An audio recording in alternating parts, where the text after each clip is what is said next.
Tarp money for a new jobs program? Absolutely, says former California Governor Gray Davis, who's now with the law firm Loeb and Loeb. He's joining us now from Los Angeles.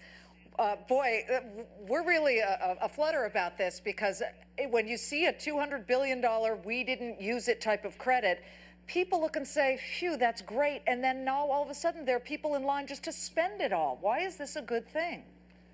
Well, Liz, because we have the highest unemployment we've had since World War II.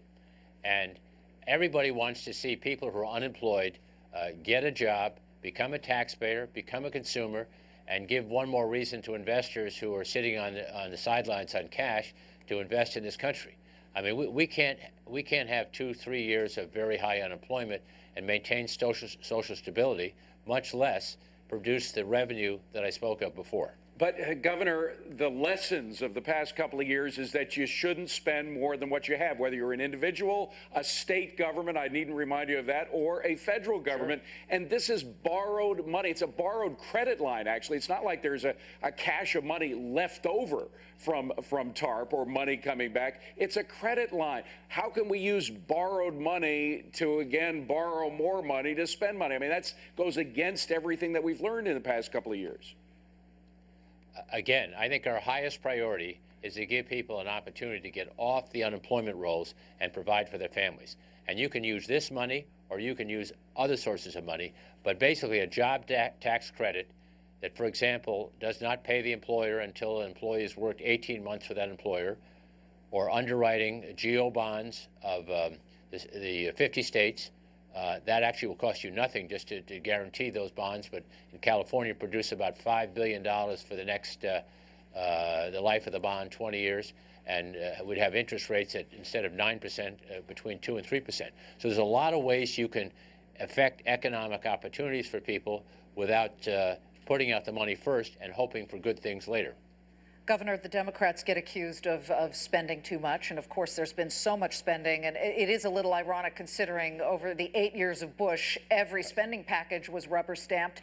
But wouldn't it go a long way in silencing some of the critics who say that Democrats all they want to do is spend if they took that $200 billion and said, actually, we're not going to use it. We're going to wait and see and watch how this economy recovers, because it looks from many of the economic indicators that there is stabilization. So why not just wait? Well, there's not stabilization, Liz, with all due respect, when you have 10% unemployment. But it's getting better. I guess I should say reversing. Well, it got infinitely, minutely better. But, real unemployment is somewhere between 15 and 17% when you count underemployment. You can't have that many people in America saying, America's giving up on me. They're just waiting and letting the free market do its thing, which could be 2, 3, or 4 years. We have to find a way to get them to be consumers, taxpayers, and contributing members to society for their sake, for their family's sake, and for those people who can still invest in America but have chosen not to because they're not sure the economy is going to be robust enough. I think all those are good reasons to come up with policies that pay after the fact, after the job is created, a year, 2 years, Governor, 18 months, whatever it may be. A lot of small businesses in the country are wondering why the government has forgot about me, too. A lot of small businesses are saying that this government borrowing is crowding out private sector debt. And the more government borrowing you have, and that's what we're talking about here, the more trouble small business is going to have. Well, you don't have to borrow this additional $200 billion if you want to use that as the revenue source. And you don't have to actually deploy that money until jobs are created.